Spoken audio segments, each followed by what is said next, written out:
Graça e paz, irmãos. Amém. Mais uma vez. Graças a Deus por esta oportunidade que o Senhor nos dá. Estarmos reunidos para cultuar o seu nome. Está celebrando sua graça, celebrando sua bondade entre nós, sobre nós. Gostaria de convidar os irmãos para lermos uma passagem bíblica. Primeiramente em Ezequiel, capítulo 18, versículo 23. Ezequiel, capítulo 18, versículo 23.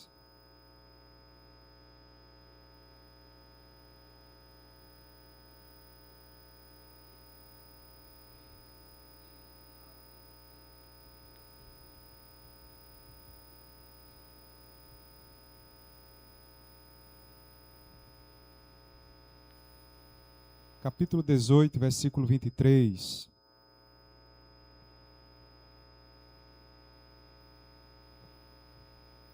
Diz assim: teria eu algum prazer na morte do ímpio? Palavra do soberano, o Senhor. Ao contrário, acaso não me agrada vê-lo desviar-se dos seus caminhos e viver? Agora o capítulo 31 do mesmo profeta, capítulo 31, versículo 11. Ezequiel, capítulo 31, versículo 11. Deixa eu ver se é o 11 mesmo.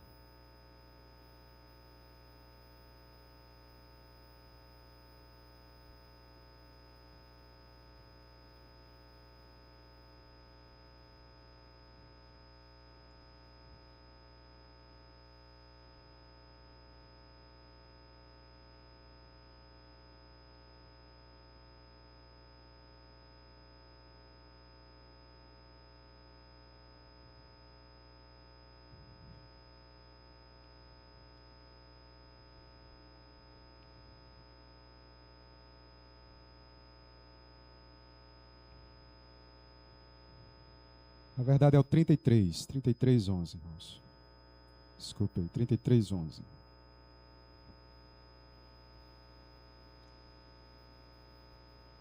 Amém? Diga-lhes, juro pela minha vida, a palavra do soberano Senhor, que não tenho prazer na morte dos ímpios. Antes tenho prazer em que eles se desviem dos seus caminhos e vivam. Voltem-se dos seus maus caminhos. Porque o seu povo haveria de morrer, ó nação de Israel. Amém.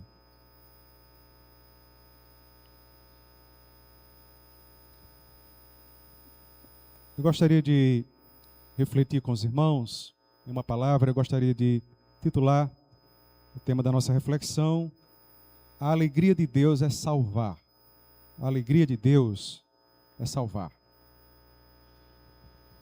Gostaria de fazer uma reflexão a partir desse tema, mas gostaria de pensar também sobre uma dinâmica que advém como reflexo dessa concepção, ou dessa percepção disto. Uma das contradições mais profundas da natureza humana é que frequentemente nós desejamos misericórdia para nós, compaixão para a nossa vida, e desejamos justiça sem misericórdia para os outros. Quando nós falhamos, quando nós pecamos, ou sofremos consequências das nossas escolhas, sejam nós ou mesmo os nossos entes queridos, frequentemente nós esperamos compaixão, nós esperamos paciência, nós esperamos uma nova oportunidade. Contudo, quando o erro pertence àqueles que consideramos os nossos adversários, o nosso coração facilmente assume uma postura diferente. Há um escritor russo, Alexander Solzhenitsyn, ele fez uma observação bem interessante que reflete bastante esse espírito humano, especialmente a partir da sua autopercepção, porque ele diz: se ao menos houvesse pessoas más em algum lugar, cometendo más ações e fosse necessário apenas separá-las de nós e destruí-las, mas a linha que divide o bem e o mal corta o coração de todo ser humano. É a afirmação de alguém que lembra que o mal não habita apenas nos outros, mas também habita em seu próprio coração. Essa é uma percepção extremamente salutar. Entretanto, a nossa inclinação natural é agir como se apenas os outros merecessem julgamento, enquanto nós mesmos fôssemos dignos de compreensão, de misericórdia. É por isso que, não raramente, desejamos a queda daqueles que julgamos serem culpados. Em certas ocasiões, experimentamos até mesmo uma secreta satisfação ao vê-la acontecer, ocorrer uma tragédia ou uma queda de alguém que nós consideramos inimigos, adversário.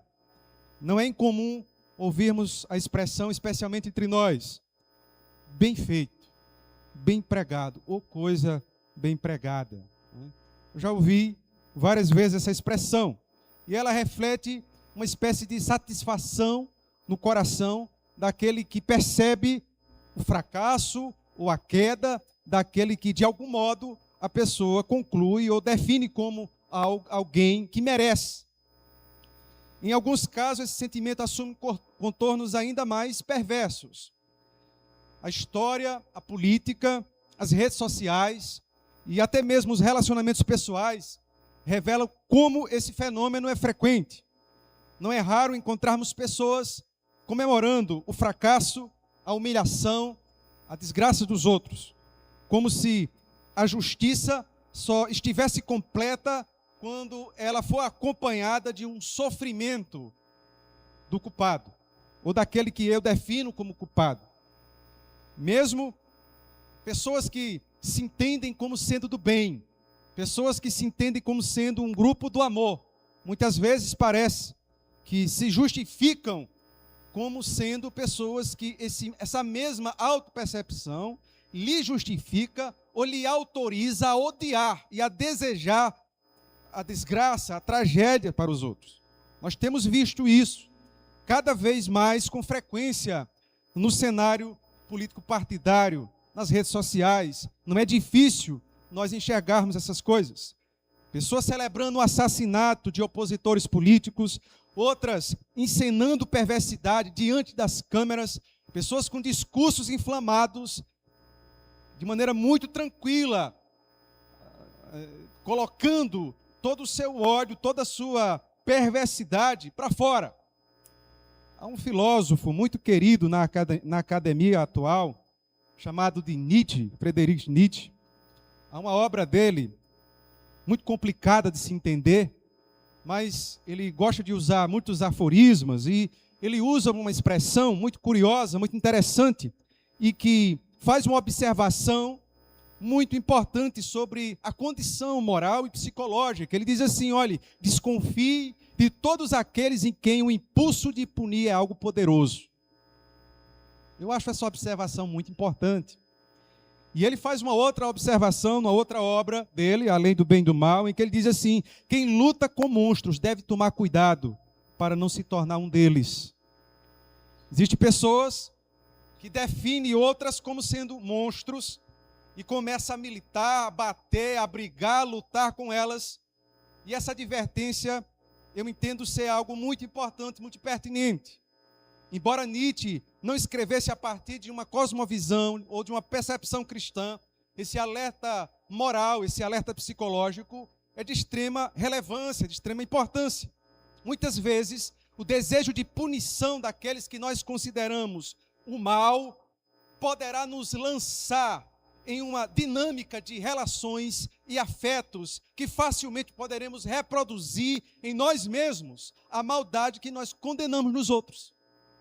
Há um grande perigo em que nós começamos a colocar lentes em nossos olhos, em que nós começamos a definir quem são os monstros, quem são os maldosos, e daqui a pouco nós estamos nos tornando aquilo que nós dizemos ser perverso, dizemos ser mal, Não é por acaso que as Escrituras Sagradas nos adverte, por exemplo, no livro de Provérbios, no capítulo 24, versículo 17, diz assim: não te alegres quando cair o teu inimigo, nem exulte o teu coração quando ele tropeçar. Muito interessante essa observação do autor do livro de Provérbios, porque ele pede uma dinâmica que não é a tendência natural do nosso coração. Quando o nosso inimigo tropeça, quando o nosso inimigo cai, a tendência natural é sentirmos prazer, satisfação. E quanto maior for a queda, quanto maior for o seu esfacelamento, mas parece que a gente nutre uma satisfação mórbida em nosso coração. Tiago também, no capítulo 1, versículo 20, ele diz: porque a ira do homem, tome cuidado, né? Porque a ira do homem não produz a justiça de Deus. Há um perigo espiritual real, muito sutil diante de nós, que na tentativa de combatermos o pecado, podemos acabar pecando pior ainda. Na tentativa de defender a justiça, podemos abandonar a misericórdia. Na tentativa de condenar a perversidade, permitir que o nosso coração se torne também perverso no processo.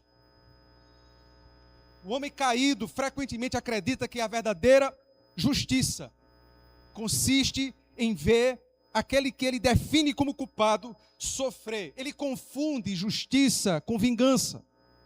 Ele pensa que vingar-se é a mesma coisa de exercer justiça.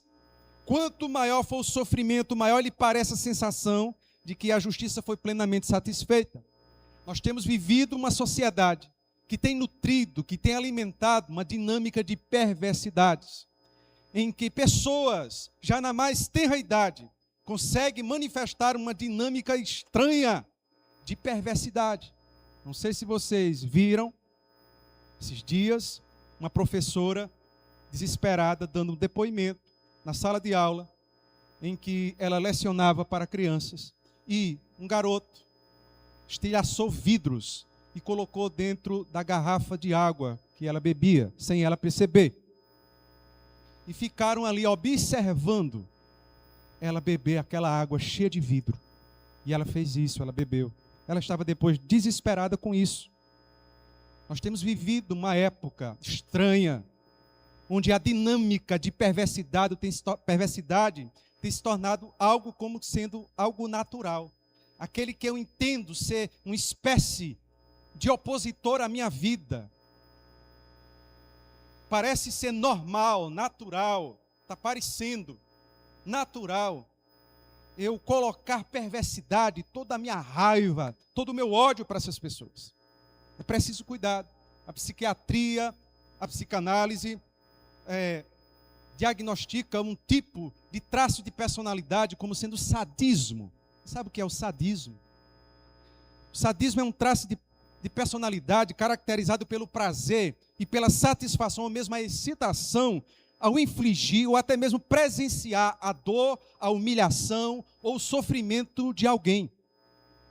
Por mais estranho que pareça, existem pessoas que têm uma espécie de satisfação mórbida em presenciar humilhação e sofrimento de outras pessoas. Ele tem um prazer de ver pessoas sofrendo, pessoas sendo feridas, sendo machucadas. E existe inclusive um traço que leva as pessoas até uma espécie de excitação erótica.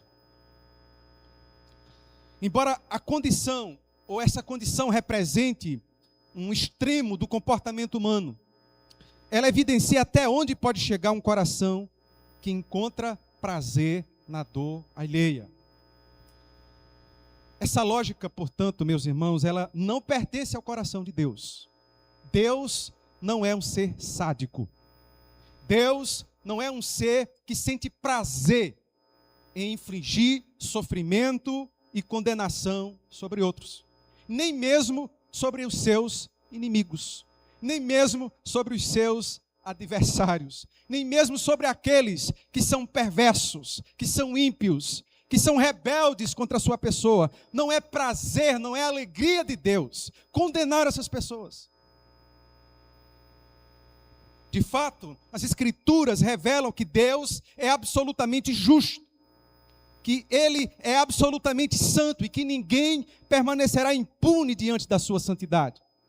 Essa é uma afirmação categórica, verdadeira, afirmada nas Escrituras. No entanto, as mesmas Escrituras também revelam que a sua justiça jamais é exercida com um prazer deliberado, mórbido, na destruição do pecador. Deus executa o juízo porque Ele é santo, não porque encontre satisfação na danação humana, não porque Ele sinta prazer na tragédia ou na desgraça humana. Deus não é esse ser que se satisfaz, se alegra com a tragédia, ou com a condenação das pessoas. Ao contrário, as Escrituras nos dão testemunho que o seu desejo mais profundo se inclina para a vida, para a salvação, para a restauração das pessoas. É exatamente isso que nós ouvimos por meio de sua palavra, através do profeta que nós acabamos de ler. No versículo 23 do capítulo 18, ele diz: teria eu algum prazer na morte do ímpio? É uma pergunta retórica que ele está fazendo. Teria eu algum prazer na morte do ímpio? Palavra do soberano Senhor. Ele diz: ao contrário. É o contrário, é o oposto, é o inverso. Acaso não me agradaria, ou não me agrada vê-lo desviar-se dos seus caminhos e viver? Essa extraordinária declaração foi feita por Deus por meio do seu profeta Ezequiel, em um dos períodos mais sombrios da história de Israel. O ministério de Ezequiel acontece durante o exílio babilônico, um dos momentos mais traumáticos na história do povo de Deus. Ezequiel foi conduzido na segunda deportação para a Babilônia. Ele foi levado cativo, juntamente com o rei Joaquim. Ele, nos primeiros anos que esteve por ali, estava apenas como mais um. Mas 4 anos depois, ele foi chamado por Deus para o ministério profético. E ele começa a profetizar ali entre os exilados. E suas palavras foram dirigidas a um povo que experimentava o peso das consequências da sua própria rebelião. Jerusalém caminhava para a sua destruição. Muitos já haviam sido levados ao exílio e a nação interpretava aquela calamidade como um destino implacável imposto por Deus. Porém, havia mais um agravante. O povo acreditava que estava sendo condenado não pelos seus próprios pecados, mas pelos pecados dos seus antepassados. Em sua compreensão que eles tinham de Deus, eles entendiam que Deus havia decidido de uma forma unilateral, irrevogável, destruí-los. Era a compreensão que eles tinham. Deus está irado conosco. E essa ira foi dirigida a nós de uma maneira gratuita por causa dos nossos antepassados, na verdade. Ele decidiu de uma forma absoluta, imposta, nos destruir. E esse pensamento era resumido por meio de um provérbio que havia entre eles, que frequentemente eles recitavam. No capítulo 18, no versículo 2, há um provérbio que eles constantemente recitavam entre eles: os pais comeram uvas verdes e os dentes dos filhos é que se embotaram. Ou seja, eles viam como presos a uma condenação da qual não poderiam escapar, sofrendo por culpas que não eram suas, por culpas dos seus antepassados. E é nesse contexto que o próprio Deus rompe o seu silêncio por meio do profeta Ezequiel e confronta essa maneira de pensar. No capítulo 18, verso 3, ele diz: juro pela minha vida, palavra do soberano Senhor, que vocês não citarão mais esse provérbio em Israel. E ao longo do capítulo 18, Deus, por meio do profeta, demonstra, por meio de vários exemplos, que trata cada pessoa segundo a sua própria conduta. O justo viverá por sua justiça, o ímpio morrerá por sua impiedade. Se o ímpio se converter, ele viverá. Depois de Deus estabelecer esse princípio da responsabilidade pessoal, ele encerra a sua argumentação com uma pergunta que revela o seu próprio coração, que nós lemos no verso 23. Teria eu algum prazer na morte do ímpio? Palavra do soberano Senhor. Ao contrário, acaso não me agrada vê-lo desviar-se dos seus caminhos e viver? E mais adiante, essa mesma verdade é reafirmada com uma intensidade ainda maior no verso 11 do capítulo 33. Juro pela minha vida, palavra do soberano Senhor, que não tenho prazer na morte dos ímpios. Antes tenho prazer em que eles se desviem dos seus caminhos, vivam, voltem-se dos seus maus caminhos, porque o seu povo haveria de morrer, a nação de Israel.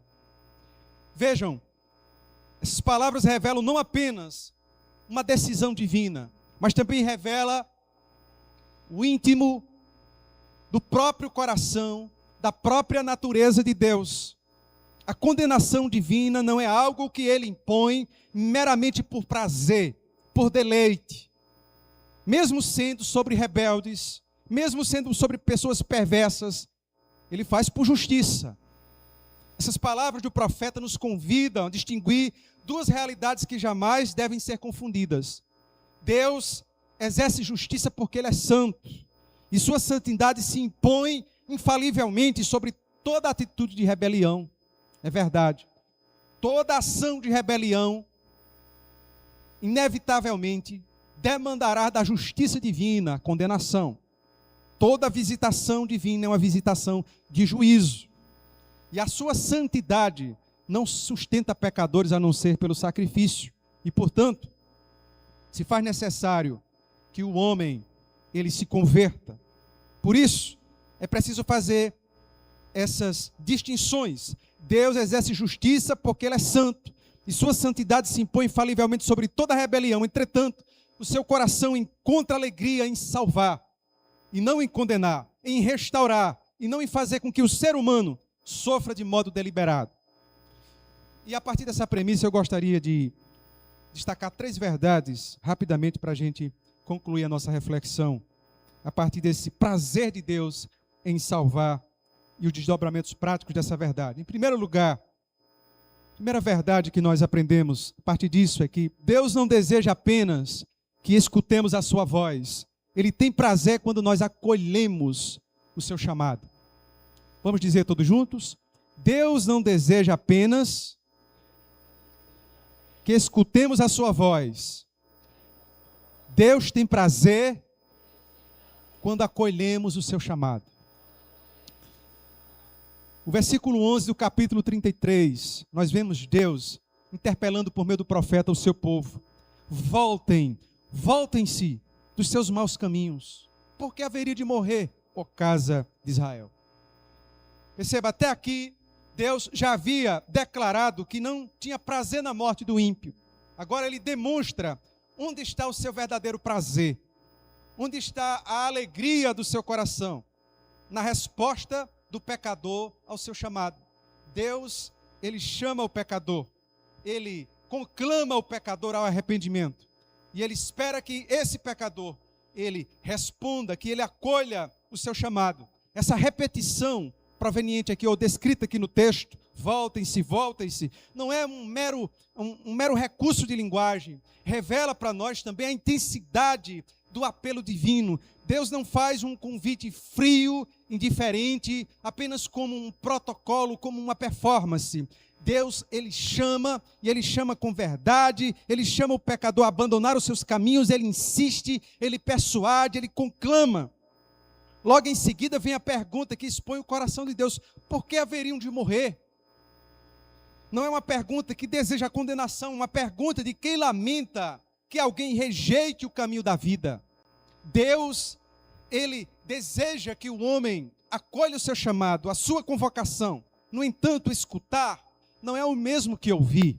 Existem pessoas que escutam, mas nem sempre elas ouvem. Há uma diferença importante entre escutar e ouvir. Escutar é simplesmente ser alcançado pela mensagem. Ouvir, no sentido bíblico, é acolher com fé e submissão o chamado de Deus. Todos os israelitas escutaram a voz do profeta, escutaram a palavra de Deus. No entanto, nem todos ouviram a voz de Deus. É a mesma diferença encontrada ao longo das Escrituras. Quando Jesus se dirigia por meio do seu Espírito às igrejas do livro do Apocalipse, um refrão é frequente Quem tem ouvidos, ouça o que o Espírito diz às igrejas. Todos eles possuíam ouvidos físicos. Não havia nenhum problema na sua audição. A questão não era essa. A questão era que nem todos acolhiam a sua palavra no coração. Nem todos a ouviam e encarnavam na vida. Eles escutavam a palavra, mas aquela palavra não penetrava na sua existência, na sua história, e não alterava as suas decisões. Essa realidade também revela algo precioso sobre como Deus se relaciona com o ser humano. Antes de Deus exigir uma resposta, Deus toma uma iniciativa. Ele fala, adverte, ele chama as pessoas, ele exorta as pessoas, ele oferece uma oportunidade real de retorno. Ninguém se arrepende sem primeiro que ele tenha sido alcançado pela voz da graça de Deus. O chamado sempre precede a graça, a graça sempre precede a resposta humana. O convite divino torna possível aquilo que Deus ordena, sem eliminar a responsabilidade humana de acolher ou rejeitar esse chamado divino. É por isso que a repetição do verbo voltem não é apenas uma ordem, é também uma demonstração de paciência, de bondade e da misericórdia de Deus, que continua chamando mesmo aqueles que tantas vezes o rejeitaram. O convite revela que Deus não apenas comunica a sua vontade, mas também manifesta o desejo sincero, verdadeiro, de que o pecador abandone seus maus caminhos e viva. Não é um chamado performático, não é um chamado teatral, é um chamado verdadeiro. O destino daquelas pessoas não estava fatalmente traçados, não estava imposto. Eles poderiam se arrepender, eles poderiam se converter, se assim quisessem. Por quê?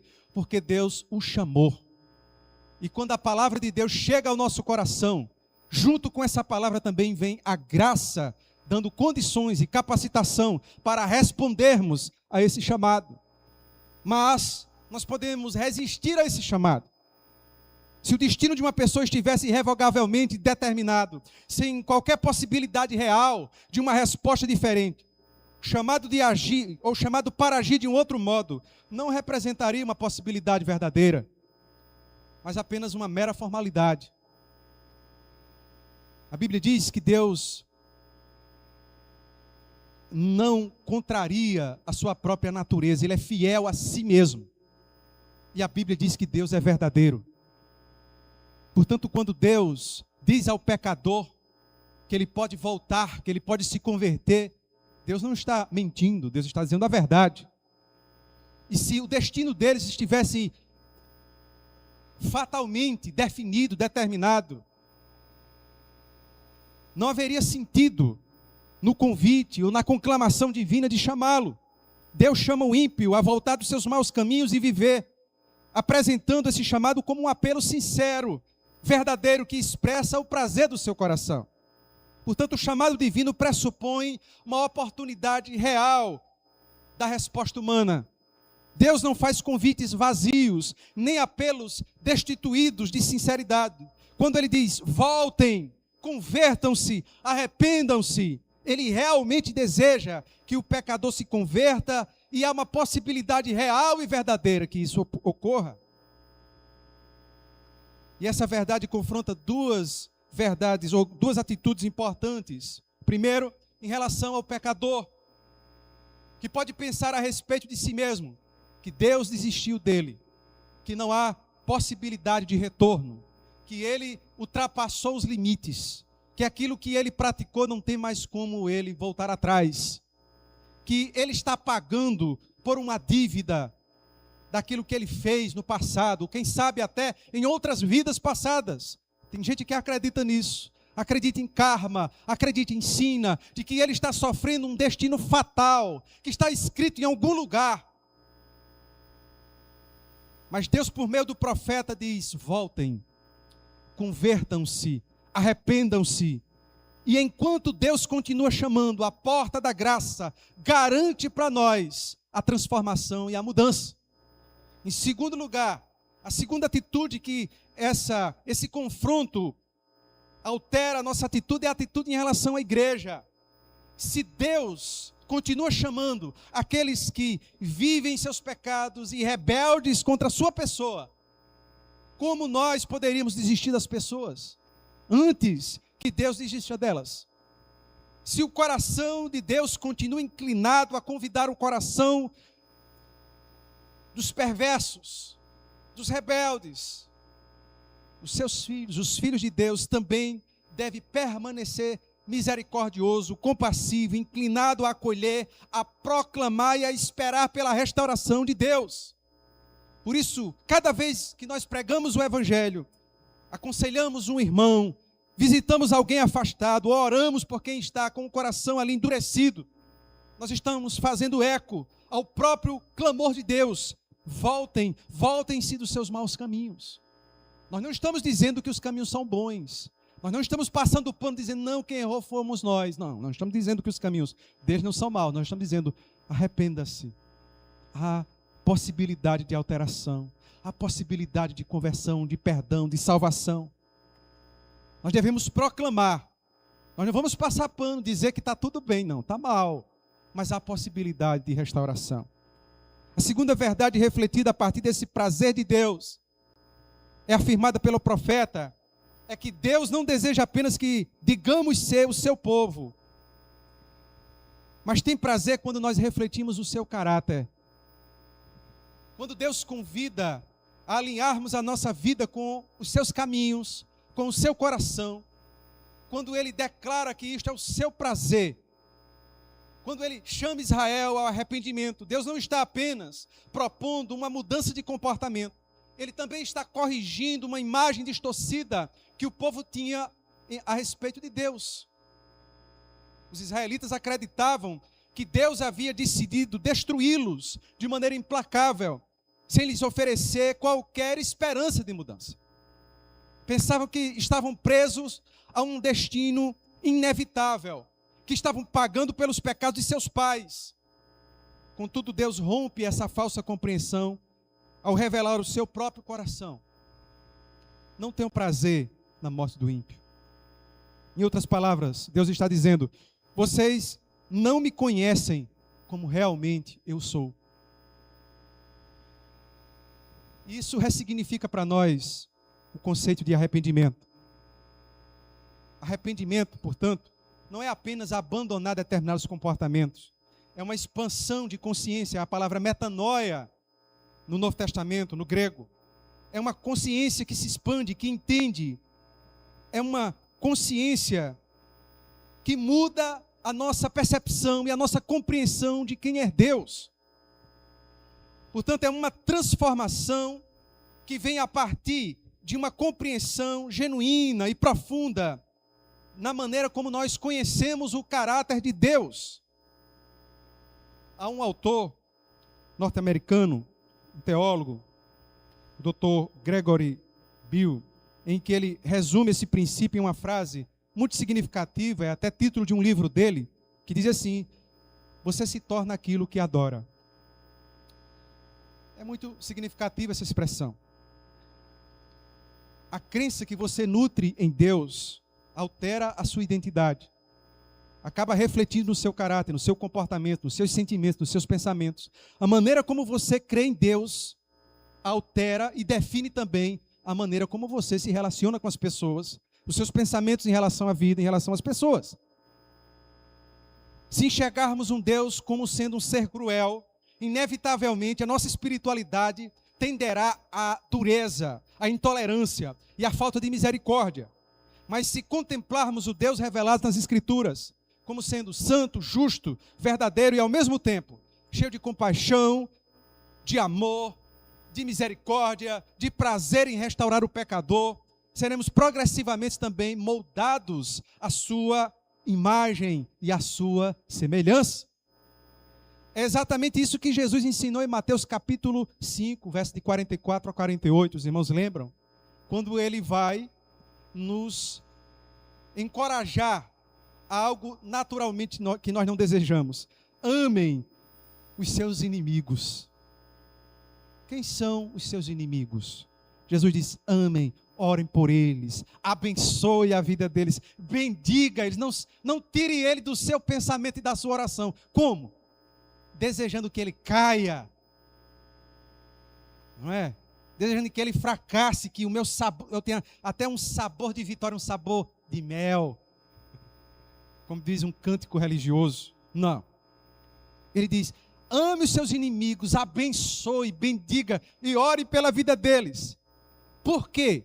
Para quê? Ele diz: para que vocês sejam filhos do Pai que está nos céus. Porque esse Pai faz com que a chuva, a sua chuva e o seu sol nasça sobre bons e sobre maus, sobre justos e sobre injustos. Deus quer que o nosso coração se pareça com o dele. É o seu prazer, é a sua alegria, não apenas fazer com que nós mudemos de religião, mudemos de comportamento, mas que o seu caráter também seja visto em nós. Pastor Carlos Queiroz, a conferência que participamos ontem, na sexta-feira à noite, ele disse algo muito precioso em sua palavra. Ele disse que as pessoas que adoram a Deus são aquelas que outras pessoas percebem Deus por meio de suas vidas. Ou seja, alguém que é fascinado pelo caráter de Deus, pela bondade de Deus, o seu caráter também começa a refletir Deus. Suas crenças são moldadas pelo Deus que ele adora. De fato, como disse o teólogo, você se torna aquilo que você adora. Você passa a parecer com ele. Porque adorar é estar fascinado, é admirar, é apreciar o caráter de alguém. Uma pergunta para provocar a nosso coração. O Deus que as pessoas enxergam através da sua vida se parece com que Deus? Se parece com Jesus, revelado nas Escrituras? Quando alguém falha, tropeça, qual é a sua primeira reação? É condenar ou buscar restaurar? É pensar primeiro no porquê, na pessoa ou no ato? Eu achei muito bonito e foi bastante confrontador para o meu coração. Uma cena que eu vi onde um garotinho mexendo no carro, parece que ele mexeu ali no câmbio do carro, destravou lá, o carro desceu. E quando o carro desceu, o garotinho ficou desesperado, ele não sabia o que fazer. Se ele colocava a mão na cabeça, se ele tentava segurar o carro, e o pai correu, e ao invés de ele correr para o carro, ele correu para as crianças e abraçou a criança. Eu fiquei pensativo com aquilo, né? E ele abraçou e segurou a criança, e o carro dele virando ali, amassando. Eu fiquei pensativo, né? Eu achei isso extraordinário. Ele pensou primeiro nos garotos, e não no erro dos garotos. Qual é a nossa primeira atitude quando nós vemos as pessoas errarem? A gente se alegra mais em ver pecadores punidos ou pecadores arrependidos? Se você se alegra mais em ver pecadores arrependidos, então aquele jargão aí desse mundo não deve ser seu, que bandido bom é bandido morto. Bandido bom é bandido arrependido, convertido a Jesus. Aí ele se torna bom. A nossa alegria não é ver o perverso ser destruído, ser condenado. A nossa alegria é ver ele convertido a Jesus, quebrantado aos pés de Jesus. O seu coração está sendo moldado pela cultura, pelos maus ressentimentos ou pelo caráter de Deus? Aqueles que convivem com você percebem em você apenas um zelo pela verdade ou percebe também compaixão, misericórdia, bondade na sua vida? Porque tem pessoas que têm muito zelo pela verdade, mas é aquele mesmo zelo de Saulo, aquele zelo que mata, que destrói, é um zelo sem entendimento. A terceira verdade para a gente encerrar, refletida a partir desse prazer de Deus, afirmada pelo profeta, é que Deus não deseja apenas que nós existamos nesse mundo, mas que tenhamos vida nele. É o desejo de Deus. Não apenas que a gente passe por essa existência, que a gente conquiste, amealhe coisas nessa vida. Há um grande desejo no coração de Deus, há um grande prazer, há uma grande alegria de Deus é em salvar as pessoas. É que eles experimentem a vida e a vida abundância que há em Cristo Jesus. É o prazer de Deus que o ser humano não apenas passe por essa existência, mas que ele tenha a vida abundante de Cristo. Esse é o prazer do coração de Deus. É o prazer de salvar, de restaurar. Como leu a nossa irmã devocional. Do que adianta o homem ganhar o mundo inteiro, perder a sua alma? É um clamor, é uma confrontação daquele que deseja que o homem não apenas experimente prazeres deste mundo, que ele conquiste neste mundo, mas que ele experimente a maior alegria e a maior realização pelo qual ele pode obter nesta terra, que é experimentar a vida que Cristo veio trazer para ele. O prazer de Deus é arrancar o homem da maldade, de uma existência sem sentido, esmagada pela culpa. É o prazer de Deus arrancar o homem de uma vida escravizada pelos vícios, marcada pela violência, pela promiscuidade, por tudo aquilo que fere, que destrói a dignidade humana. É o prazer de Deus arrancar o homem do inferno da existência. É o prazer de Deus quando a sua graça pervade um lar destruído, uma família em frangalhos, e ele restaura, trazendo paz, trazendo significado, trazendo um novo sentido ali. É um prazer de Deus. É um prazer de Deus restaurar afetos contaminados, afetos e sentimentos da menina, do garoto, da garota, deformados pela maldade deste mundo. Garotos que estão tão jovens, com a sua alma violentada, destruída, esmagada por este mundo. É uma alegria e um prazer de Deus restaurar, alegrar. Por isso, se você quer alegrar o coração de Deus, existe uma atitude que jamais pode deixar de acontecer na sua vida. Não é apenas vir aqui, sentar neste banco, levantar as mãos e ficar cantando canções. Claro que isso é bom. Claro que isso é precioso. Celebrar, cantar louvores a Deus. Mas há algo que dá prazer ao coração de Deus. É que o perverso se converta. Ele diz de maneira clara que os ímpios voltem para o seu caminho e encontrem vida. É o prazer de Deus. Por isso, jamais deixe de anunciar o Evangelho de Cristo Jesus. Fale do amor de Jesus onde quer que você esteja. Alguém disse assim que um crente verdadeiro é como um carro velho. Onde ele para, dá o prego, ele prega. Ele prega ali. Jamais deixe de falar do amor de Cristo.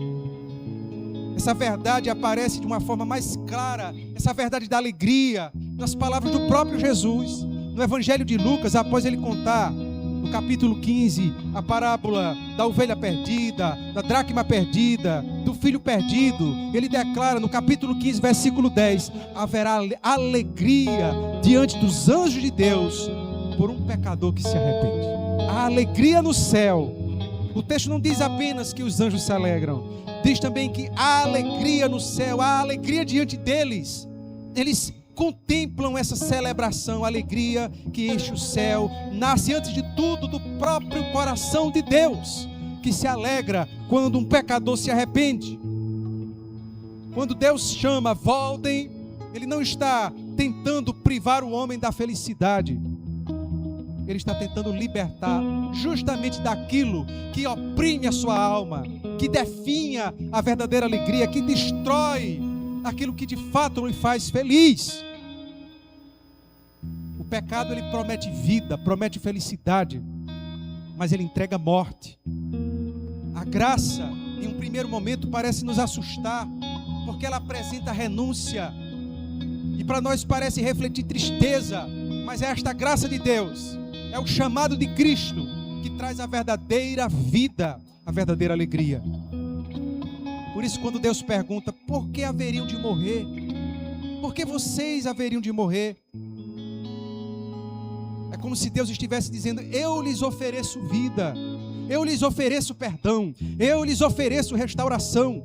Então por que vocês insistem no caminho que conduz à morte? Eu me lembro daquele texto quando Jesus olha para Jerusalém e diz, Jerusalém, Jerusalém, quantas vezes eu quis ajuntar vocês debaixo das minhas asas, assim como uma galinha junto os seus pintinhos, mas vocês não querem. Vocês apedrejam os profetas, vocês matam aqueles que lhes são enviados. Mas é a pergunta de Jesus, é a pergunta do Espírito de Deus: por que vocês haveriam de morrer escolhendo esse destino, escolhendo esse caminho? Deus não sente prazer na condenação. Seu prazer reside na salvação, na restauração. Seu prazer é chamar, seu prazer é restaurar, seu prazer é salvar. A palavra de Deus continua ecoando hoje, com a mesma força que ecoou pelos lábios do profeta Ezequiel. Voltem-se, voltem-se aos seus caminhos. Voltem dos seus caminhos maus para os caminhos de Deus. Enquanto esse convite continuar, enquanto ele estiver sendo anunciado, a graça continua sendo oferecida. Enquanto alguém puder escutar o convite de Deus, a graça continua sendo oferecida. Mas não basta apenas escutar. Nós temos que ouvir o chamado. Temos que acolher com singeleza, quebrantamento, o chamado de Deus. O prazer de Deus, portanto, é nos chamar, é moldar o seu caráter em nós e é restaurar a nossa história. Nós vamos, a partir desse momento, participar da ceia do Senhor. E não existe uma demonstração maior do prazer de Deus em salvar do que a cruz de Cristo.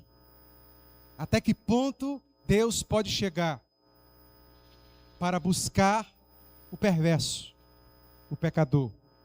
O pão e o cálice nos lembram que Deus não apenas declarou o seu amor, Ele demonstrou de uma forma visceral na cruz. Não apenas convidou pecadores a voltarem, Ele entregou o seu próprio Filho para abrir o caminho de volta. O seu Espírito foi enviado para nos convencer, para nos conduzir ao caminho de justiça. Ele diz: ouçam o que o Espírito diz às igrejas.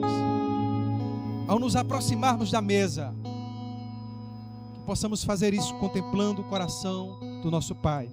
Um coração santo, que não faz concessões ao pecado, mas também um coração misericordioso, que encontra alegria em perdoar, restaurar e dar vida. Que hoje possamos responder o convite que alegra o coração de Deus. Voltem-se ao Senhor. Voltem-se ao Senhor. Vinde, voltemos ao Senhor, pois Ele nos despedaçou e nos sarará. Fez a ferida e ligará e nos revigorará e viveremos diante dele. Há um bálsamo em Gileade, há um médico em Gileade, vem sobre mim para curar. Restaura a filha de Sião. Há um bálsamo em Gileade. Troquei, né? Vem sobre mim para curar. Aleluia. Restaura a filha de Sião. Glória a Deus. Vamos ficar de pé quem puder. Vamos orar ao Senhor. Apresentar esse momento de ceia. A alegria de Deus é restaurar, é dar vida, não é condenar, lançar para a destruição, é mudar a nossa história, é trazer paz onde havia calamidade, tragédia, cansaço, perturbação, é trazer graça onde havia culpa, é trazer perdão onde a iniquidade imperava. É a alegria de Deus transformar o nosso coração. Nós queremos nesta noite celebrar a aliança que foi feita por meio de Jesus. aliança que nos une ao Pai, que nos liga a Deus por meio de Cristo Jesus. Ele é o caminho, Ele é a verdade, Ele é a vida que nos conduz a Deus. Vamos orar ao nosso Deus. Pai, eis aqui o pão, eis aqui o vinho diante do Senhor. Nós louvamos, celebramos o privilégio de podermos, ó Pai, louvar o Teu nome, adorar o Teu nome, agradecer-te e participarmos desta aliança. Sabemos que nós não merecíamos, mas que a graça do Senhor nos alcançou por meio da Tua palavra, por meio da Tua providência, nos capacitou a responder o Teu chamado. Ó Deus querido, nós Te louvamos por esse privilégio. Rogamos a bênção do Senhor sobre o pão, sobre o vinho, sobre nós, que ao participarmos desta aliança, lembremos de forma vívida, de forma profunda, reverente em nosso coração, o grande amor de Jesus Cristo, o grande amor do nosso Deus, o Pai, ao ponto de entregar-se por nós e de nos acolhermos em seu meio, colhermos a sua presença. Em nome de Jesus. Amém. Podemos sentar.